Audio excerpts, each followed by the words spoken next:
Hello, hello, hello. Happy Thursday once again. We have a lot to cover tonight. Obviously, I'm alone. My husband Herman is in Idaho this weekend teaching a clinic. So it's always really fun that he comes often on Facebook Live, or if you're listening to the podcast, Dressage with Amelia. It's always fun to have him here with me, but he's teaching in Idaho this weekend. So in tonight's talk, I'm going to be talking, we're going to be talking a little bit about this week's video, which was about the shoulder in to renvers exercise. So that's a really, really great exercise to work on suppling your horse. It's a little bit more of an advanced exercise. We are going to be talking a little bit about 30 days to round and the training scale masterclass because honestly, I'm tired. I've been doing so many webinars and presentations and trainings for my programs, which is always a lot of fun. And I really enjoy teaching, but it does take a lot out of me to be doing so many live sessions all the time. I'm going to be giving you a little bit of an update on my horses and some exciting clinics that I have been participating in. And that's it, I think. So, number one is that on Saturday, Stephen Peters came to my barn and taught a clinic, which was so wonderful, so much fun. So I got to ride my two FEI horses, Harvey and Kensington, and a couple of my clients' horses as well with Stephen. And the main theme of the clinic was softer aids, doing less, and expecting more from your horse.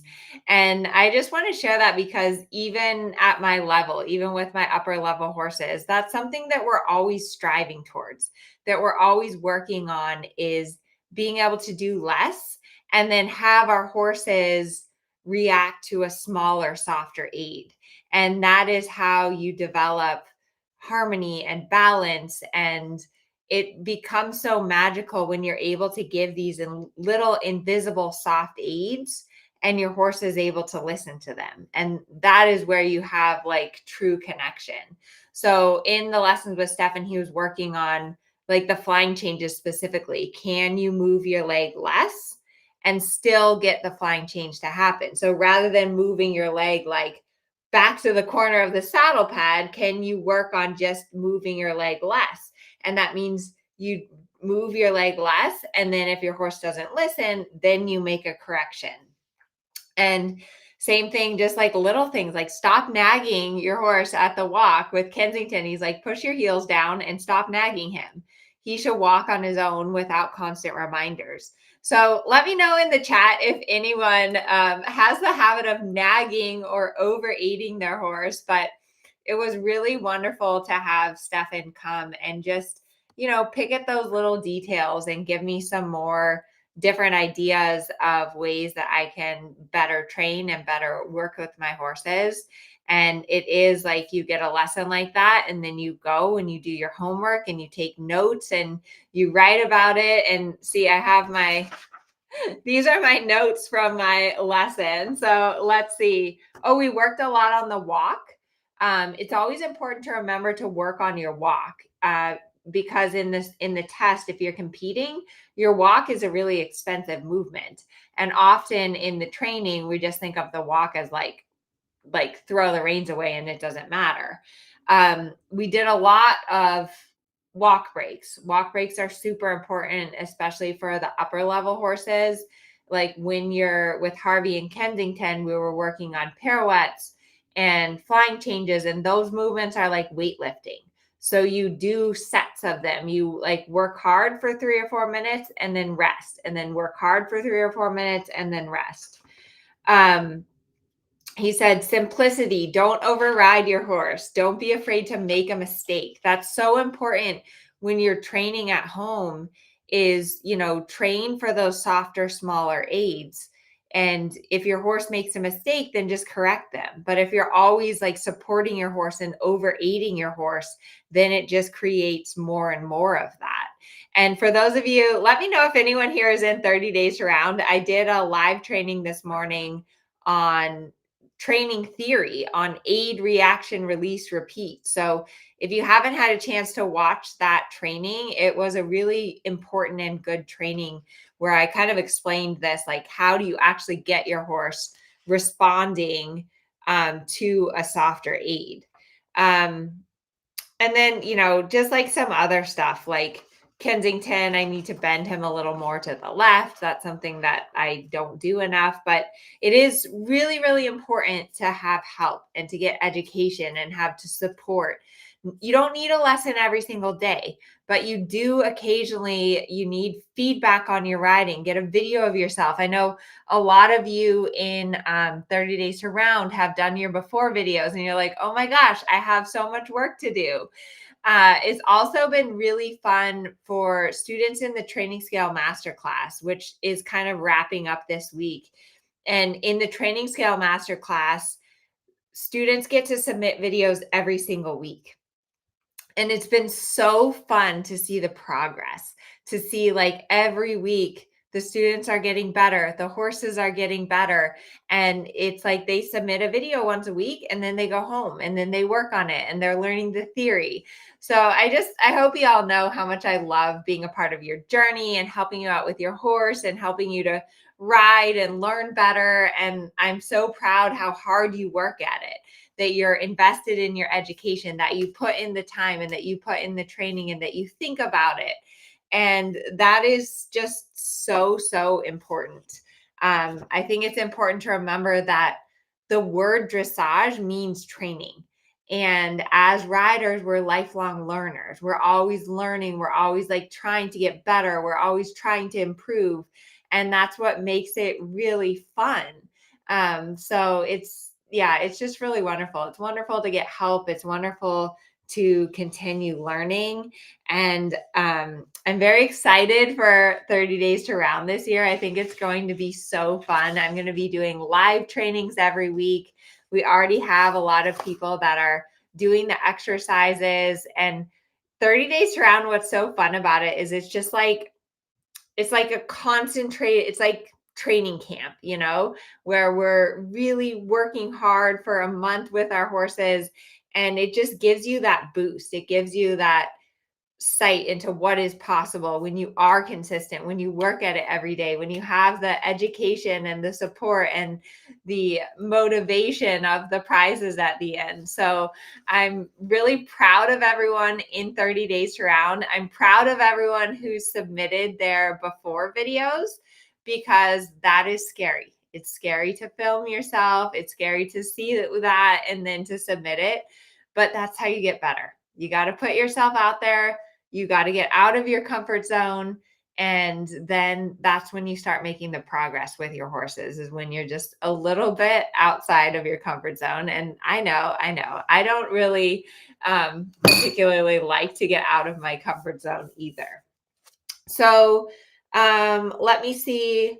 Oh yeah, the other thing I wanted to talk about, which is a little bit more personal, but for me, I really love getting young horses and training them up through the levels. So both of my FEI horses, both Harvey and Kensington, I got as 5-year-olds. And so Harvey is 12 now. He's doing the Grand Prix. Kensington is 9 and he's doing the I-1. But it's really fun, I think, to get a young horse and to kind of bring them up all the way, because through those years of training, you really start to see the horse develop both physically and emotionally. And you also develop such a close bond with them. Horses really become a part of your life. And so I feel just such connection to both of those horses. And I enjoy so much developing a young horse and developing that bond and developing that partnership. So I'm going to put together a video, because I have a bunch of footage of Kensington from when he was like 5 and he could barely canter around the arena. And he just had this like strung out canter and he was like cantering all around. And then now it's so cool to see the difference in him, like physically, how he's able to sit and collect and turn and move his body in different ways. And training is a long, slow process. It takes time, it takes consistency. Um, it takes patience and perseverance and a lot of luck to get there. But I just love that process of getting a young horse, bringing them up through the levels.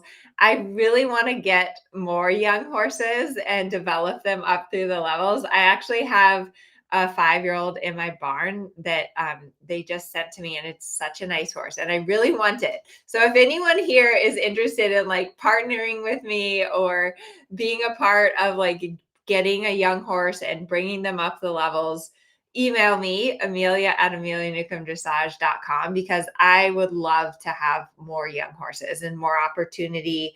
I think we need more of that in this country where we're getting young horses and then really building them and developing them through the levels, which takes time. I've been riding Kensington now for 4 years, and I've been riding Harvey for like 7. That's kind of crazy to think about. But I think for those of you that have had your horse for a while, So let me know in the chat, how long have you had your horse? How long have you been riding your horse for? Let's see. Kathy says she got her horse at a 3-year-old and is now doing pre-St. George. That's so exciting. It's so fun. Let's see. Yeah, 5-year-old retired racehorse. Yes, groundwork is always good. That is what we were talking about in 30 Days to Round this morning. All right, there's just a couple of questions that I wanted to answer. So Betsy is asking how to use your upper thigh when riding. So that's a good question. Your upper thigh, the main purpose of your upper thigh is to support your seat and to stabilize you in the saddle. You should have contact with your upper thigh. Your toes should be forward. Your knees should be in contact with the saddle. You can also use your upper thigh a little bit to help turn your horse. So if you're going to turn to the right, you could close your left upper thigh to get your horse to turn, and that would be helpful.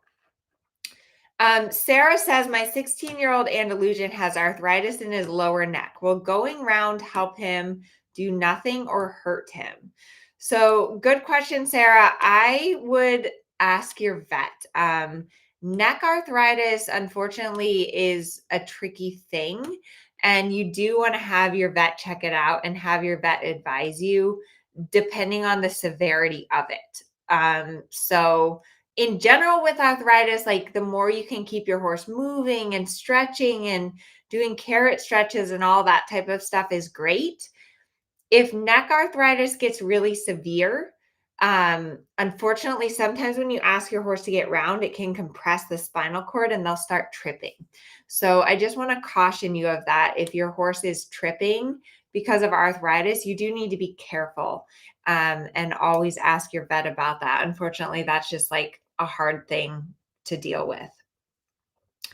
Lori, why would my seat bones hurt after a ride in a different saddle? My position must be off. It could be that the saddle's harder. It could be the horse a little bit. I don't know if it's necessarily your position. So yeah, sometimes I feel my seat bones more in some saddles more than others. So anyways, that is all the questions. I'm going to keep it short and sweet tonight because last week, let's see, I did like 4 webinars, and last night I had office hours for Training Scale Masterclass. This morning we had a live training for 30 Days to Round. Sunday I have office hours for Strides and Training Scale graduation call. So it's like super busy right now with all the programs. I do want to thank all of you who are involved in Strides or 30 Days to Round or the master classes. I think the programs really enable me to take it to the next level and to support you more with video review and Q&A sessions and trainings and all of those things. So it is fun. And please always refer your friends. So if you see a video or an email that I send you that you like, it would really help me out if you just took 2 minutes to forward it to a friend. If you're listening to this as a podcast, forward that to your friend as well, because my mission is dressage for all. And I definitely need and appreciate your help with spreading the word there. So I hope you all have a wonderful evening, and